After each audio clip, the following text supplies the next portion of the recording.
അർജന്റീനയ്ക്ക് Messi ഉണ്ട്, പോർച്ചുഗലിന് Ronaldo ഉണ്ട്, ഈ പറയുന്ന പോലെ തന്നെ ബ്രസീലിന് നെയ്മർ ഉണ്ട്. അങ്ങനെ നോക്കുകയാണെന്നുണ്ടെങ്കിൽ നമുക്ക് ആരുണ്ടെന്ന് ചോദിച്ചു കഴിഞ്ഞാൽ അയ്യോ എന്ന് വെച്ച് കഴിഞ്ഞാൽ സുനിൽ ഛേത്രിയൊക്കെ പറയാം കേട്ടോ. പക്ഷെ എന്നാൽ പോലും നമുക്ക് ആ ഒരു ഗ്ലോബൽ സ്റ്റേജിൽ കളിക്കാനുള്ള താരങ്ങളെ കുറിച്ചാണ് ഞാൻ പറഞ്ഞു വന്നത്.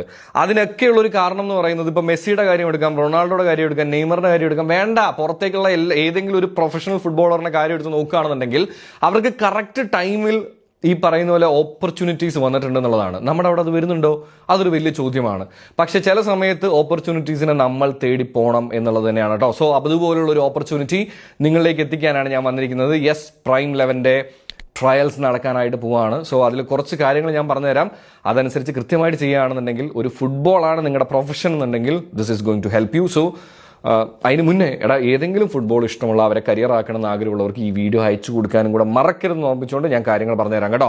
അതായത് ആദ്യം തന്നെ മനസ്സിലാക്കേണ്ട ഒരു കാര്യം എന്ന് പറയുന്നത്, ഇതിൽ സെലക്ടഡ് ആവുകയാണെന്നുണ്ടെങ്കിൽ നിങ്ങൾക്ക് 100% സ്കോളർഷിപ്പ് ഉണ്ട് എന്നുള്ളതാണ്. ആൻഡ് പ്രൈം 11 ഈ പറയുന്ന പോലെ തന്നെ സ്പെയിനിലെ 3 ഡിഫറെന്റ് ക്ലബ്ബുകളുമായിട്ട് ടൈപ്പ് ഉള്ളത് കൊണ്ട് തന്നെ നിങ്ങൾക്ക് അവിടേക്കുള്ള ഓപ്പർച്യൂണിറ്റീസ് ആ ഒരു ഗേറ്റ് വേ ആണ് നിങ്ങൾക്ക് ഇവിടെ സംഭവിക്കാനായിട്ട് പോകുന്നത് എന്നുള്ളതും കൂടെ മറ്റൊരു ഇൻട്രസ്റ്റിംഗ് ഫാക്ട് ആണ്. ആൻഡ് ഞാൻ ഈ പറഞ്ഞു, ഇപ്പോൾ സ്പാനിഷ് ക്ലബ്ബാണ്. സോ സ്വാഭാവികമായിട്ടും സ്കൗട്ട് ചെയ്യാൻ പോകുന്ന കാര്യമായിരിക്കും. സ്പാനിഷ് ഏജൻസ് തന്നെയാണ് ഈ കാര്യങ്ങളിലൊക്കെ സ്കൗട്ട് ചെയ്യുന്നുണ്ടാവുക എന്നുള്ളതാണ്. So that's A good opportunity guys. പിന്നെ ഇതിനകത്ത് ആവറേജ് പ്ലേയേഴ്സ് ആയിട്ടുള്ളവരെയും സെലക്ട് ചെയ്യും. എന്താന്ന് വെച്ച് കഴിഞ്ഞാൽ മേ ബി ആ ദിവസം ചിലപ്പോൾ നിങ്ങൾക്ക് പെർഫോം ചെയ്യാൻ പറ്റില്ല, എന്ത് തന്നെയാണെന്നുണ്ടെങ്കിലും അങ്ങനെ സെലക്ട് ആവുന്നവരെ ക്യാമ്പിലേക്ക് എടുക്കുന്നതും ക്യാമ്പിൽ നിന്നും സ്വാഭാവികമായിട്ടും നിങ്ങൾക്ക് പ്രൂവ് ചെയ്യാനുള്ള ഒരു ഓപ്പർച്യൂണിറ്റിയും കൂടെ ഉണ്ടാവും എന്നുള്ളതാണ് കേട്ടോ. സ്കിൽഡ് പ്ലേയേഴ്സ് അവരുടെ കാര്യം നോക്കുകയാണെന്നുണ്ടെങ്കിൽ നിങ്ങൾക്ക് കിട്ടുന്ന ഓപ്പർച്യൂണിറ്റി എവിടെയാണെന്ന് ചോദിച്ചു കഴിഞ്ഞാൽ CD ലെഗൻസിന് നിങ്ങൾക്ക് അറിയാമെന്ന് ഞാൻ വിചാരിക്കുന്നു. ഇപ്പോൾ സ്പാനിഷ് ഫുട്ബോളൊക്കെ ഫോളോ ചെയ്യുന്നതാണെന്നുണ്ടെങ്കിൽ ക്ലബ് ഡിപ്പോർട്ടിവോ, ഒരു ബ്ലൂ വൈറ്റ് ജേഴ്സി, അർജന്റീനയല്ല അവിടുത്തെ കാര്യമാണ് പറഞ്ഞത്, കണ്ടിട്ടുണ്ടാവുമെന്ന് ഞാൻ വിചാരിക്കുന്നു.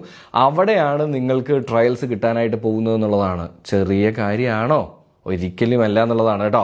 പിന്നെ the most important thing, limited slot മാത്രമേ ഉള്ളൂ. സോ ചെയ്യേണ്ട ഒരു കാര്യം, ലെവൽ 1 രജിസ്ട്രേഷൻ ചെയ്യുക. ബാക്കിയുള്ള കാര്യങ്ങളൊക്കെ നിങ്ങൾക്ക് അത് കഴിയുമ്പോൾ ഉള്ളതെല്ലാം ഫ്രീയും മറ്റു കാര്യങ്ങളൊക്കെ അങ്ങനെയാണെന്നുണ്ടെങ്കിലും ഫസ്റ്റിൽ നിങ്ങൾ രജിസ്റ്റർ ചെയ്യണം.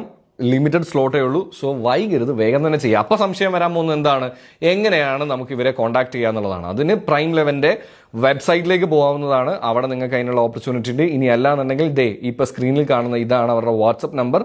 ഓറൽസ് നിങ്ങൾക്ക് ചെയ്യാൻ പറ്റുന്ന ഒരു കാര്യം എന്ന് പറയുന്നത്, ഞാൻ എൻ്റെ കമൻറ്റിൽ അവരുടെ വാട്സപ്പ് നമ്പർ ഇട്ടിട്ടുണ്ട്.